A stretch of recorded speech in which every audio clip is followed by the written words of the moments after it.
শুভ সন্ধ্যা বন্ধুরা, তোমাকে কি অবস্থা? আজকে তোমাকে নতুন একটা হাট দেখাতে নিয়ে যাবো। হাট বলতে গ্রাম বাংলায় যে হাটগুলো হয় সেটাই।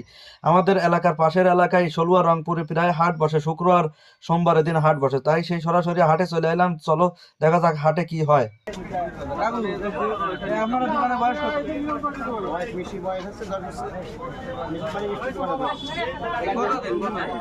আমরা দোকানের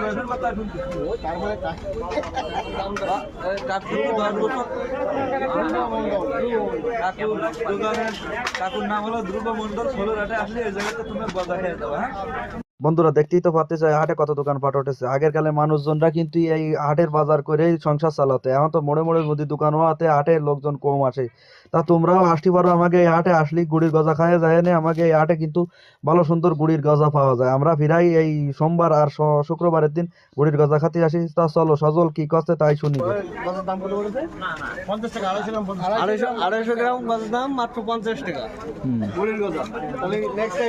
যাই হোক, ভিডিওটা যদি ভালো লাগে থাকে তাহলে অবশ্যই লাইক কমেন্ট করে নে এবং পাশে থেকে নে। ধন্যবাদ তোমাকে। টাটা বাই বাই, দেখা পরবর্তী কোনো